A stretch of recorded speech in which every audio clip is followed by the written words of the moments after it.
En Camino with Kit Hogg. And welcome back. Our guest this morning is Andrew Dier, who is on the line from Bilbao. Andrew is an award-winning travel guide writer and volunteer Samaritan listener who recently returned from the frontline Ukrainian city of Kharkiv. Andrew, thank you for joining us and welcome to the show. Thank you very much, Jane.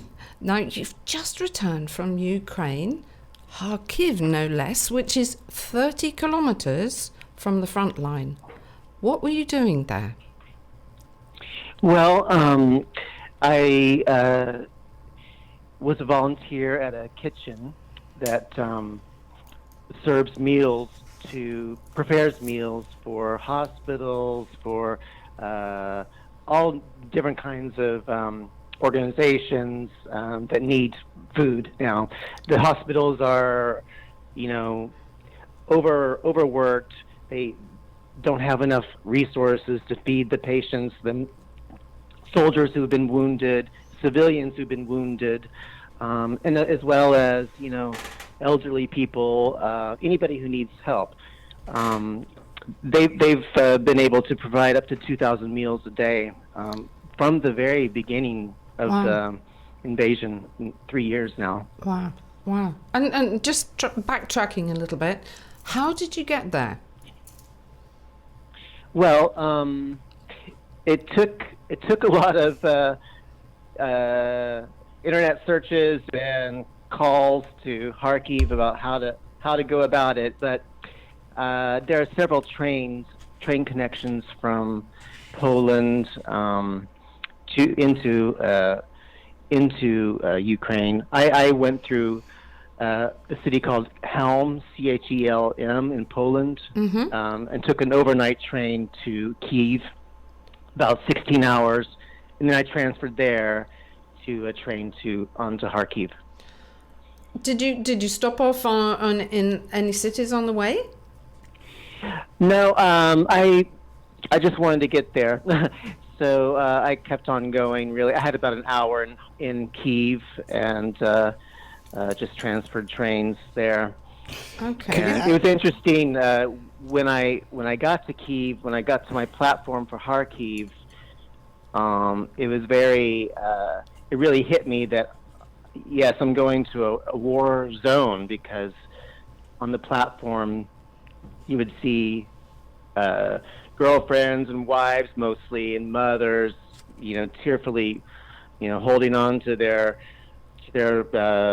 husbands or boyfriends or sons, tearful goodbyes. It was very emotional to see that, and I knew that that this was real. And you were going off with these people to that front line with them.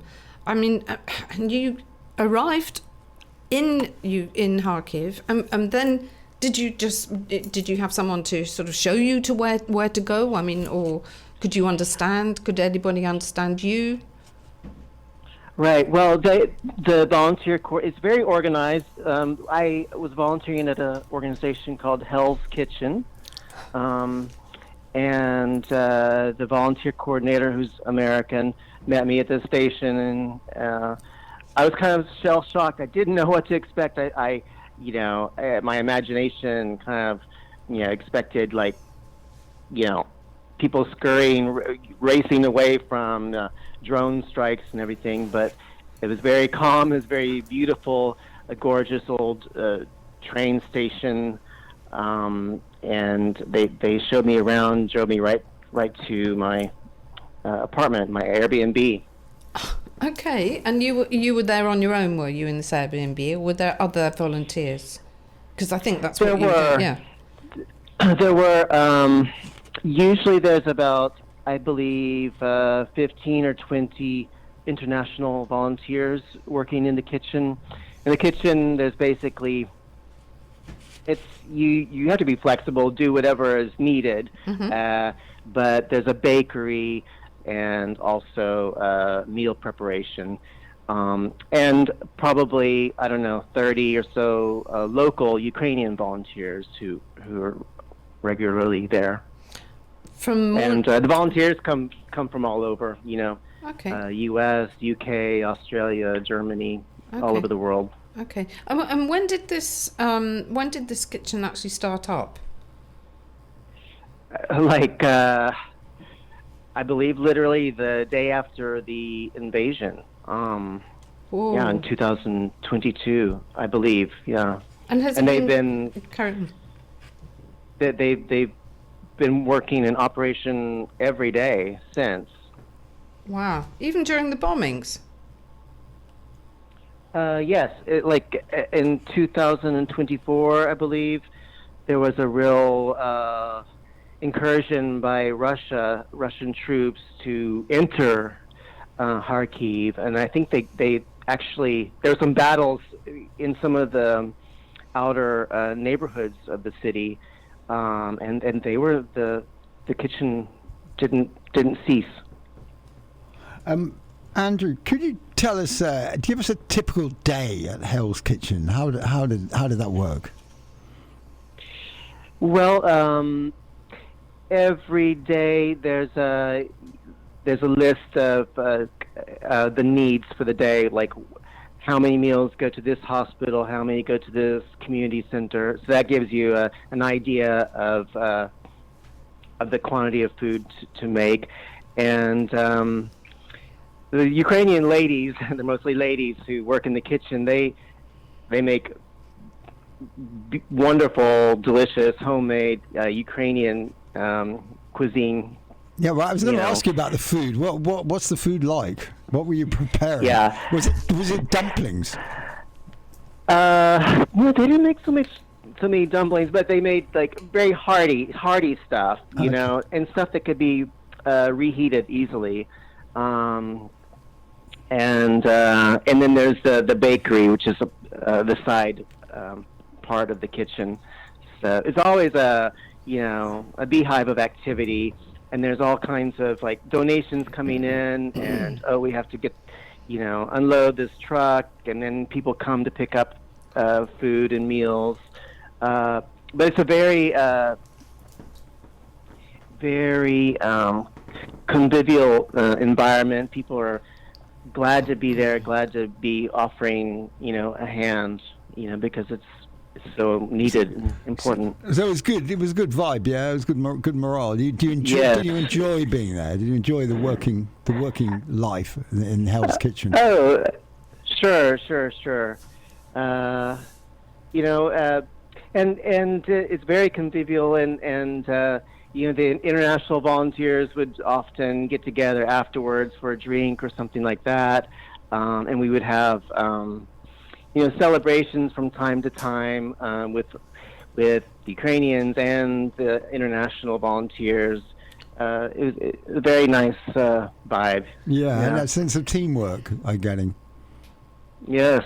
Yeah. That sounds great. Jenny, you wanted to talk about a video that Andrew had sent, Yes. which is somehow illustrative of the spirit that exists in Kharkiv. It was just extraordinary.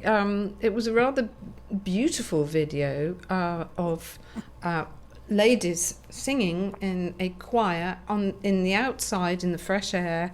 A lot of people around. What looked like kind of containers stacked up behind with more people in.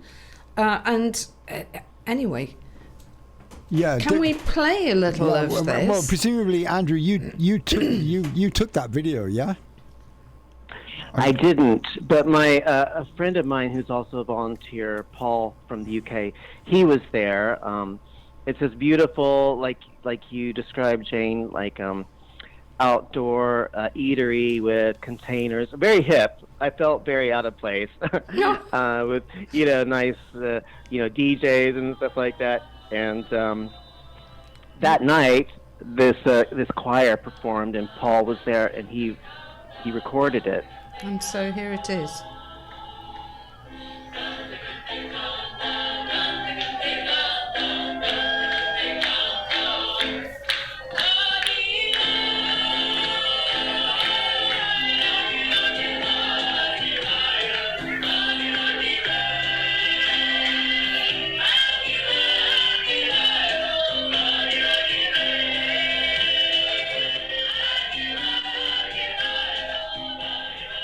And at some point during this performance, there's a drone attack. There is a sound in the background. Well, I could hear it. There are sirens going, and there's sirens going. Mm-hmm. And what's extraordinary is the reaction of the members of the choir and the audience. Yes, yeah. They so these air raid sirens, I learned, happen all the time, day and night. And you just become accustomed to it's like the background music to Kharkiv.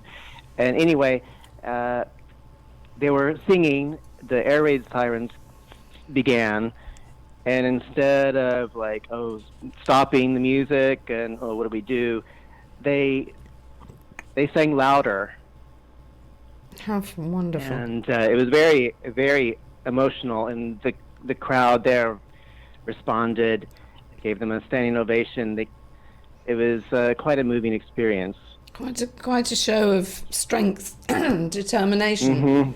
Mm-hmm. Wow. Yeah, and my friend Paul said it was like they were saying, to the world, to the Russians, you won't silence us. Good, excellent, nice to hear. Tell us about the impact that, for example, the drones had on your sleep patterns. How difficult was it to get a good night's sleep? Well, there's a constant threat. You can go through your day, and Kharkiv is a beautiful city, very green, beautiful architecture, immaculate gardens and parks. Cafes are bustling, and you can trick your mind into thinking that this is a normal, beautiful city, but then you'll see, you walk maybe a block over, and you see buildings with all the windows are shuttered with plywood. They've been attacked, hit by drones, or worse, buildings destroyed, and so anyway, the threat of drones was constant, especially late at night. It seemed like the Russians tried to, it was more like a psychological warfare to just disrupt and demoralize people with drone attacks, at 2:30 in the morning. So there were a couple of times when I was there, I would hear the drones. It's very quiet at night in Kharkiv. There's a curfew. There's no traffic, and a couple of times I would hear drones in the distance, kind of circling around. And they would sound like lawnmowers, kind of, and I would be up and wondering, do I need to, rush down to the basement? What do I need to do? And a couple of times I did have to do that. So you just have to be always ready, I think. I had a little emergency bag if I needed to, rush out. I had my passport and money and whatever essentials. So were the sirens going off in the middle of the night as well, or could you just hear the drones? Sirens, yes, and my routine was, you'd hear the sirens, you would get an alert on your cell phone, your mobile, and then I discovered that there is a better way, more accurate way to figure out what was going on, which was a signal channel from the city, and they would tell you, okay, there's 5 Shahed drones arriving towards this neighborhood or this part of the Kharkiv Oblast, the province. Mm-hmm. So that would give you a better idea about where the threat was, imminent. Okay. So, did you get a sense of how well protected the city was with a Patriot missile system that took drones out? Did one of those exist? Did you feel protected? I don't know. Was there some sort of umbrella of protection? No, not really. But you would hear in the distance. You would hear like a gun, gunfire. Defense personnel like trying to shoot down drones. Sure. You would hear that. Uh-huh. And were bombs actually going off? Were they dropping bombs? Yes, yeah. And I was never in immediate danger, but I did have to run down, and seek shelter. At least I thought I did. It seems like the people in Kharkiv are very tough. They've been through this for 3 years. They live with this. So they're not as they're a little bit not as on edge as somebody like me who's just passing through for a couple of weeks. Mm-hmm. And one time I went down, I was scared to death, and it was actually the night of the biggest drone attack on Kharkiv since the start of the war. And I rushed down, and in the lobby of where I was staying, and the security guard was down there snoring. Oh. He was totally unbothered, Nobody else rushed down with you? Yeah, no, just me. So, Andrew, I wanted to ask you what you take away with you from Kharkiv. What's the impression that you take away? Well, it's the resilience of the people, really. It's just amazing. I'm in awe of it, and the people who they go about their lives. They won't let Russia break them. They go to poetry festivals underground in the metro stations, ballet performances. They go to raves. I found that there's an underground rave every 3 or 4 months. People dance. People of all ages dance. People go walking in the park with their family, picking flowers, walking their dogs, going to cafes. It's this quiet strength and resilience. You won't.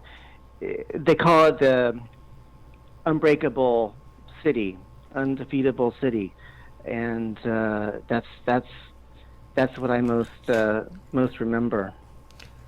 Wow, what a wonderful tale. Andrew, will you be going back there? Well, I think so. That's kind of the experience of all the volunteers. They go to Kharkiv. They experience. They show their solidarity with the people, and it becomes part of you. And you want to return. You want to do your offer your little grain of sand to the effort. So I would like to go back. Excellent. Well, thank you so much for sharing all of that with us. And I really hope, if you do go back, or actually if anybody would like to learn more about the volunteering there, what should they do? Is there a way of finding out? I found out about Hell's Kitchen on a website. I think it's called Volunteering in Ukraine. Okay. And there's many opportunities for international volunteers and working in kitchens, making camouflage netting for the front, working with animals, Odessa, Kyiv, all over the country. So. Excellent. Thank you very much. And I think you can also go onto Instagram and punch in Hell's Kitchen Kharkiv, and you can join them.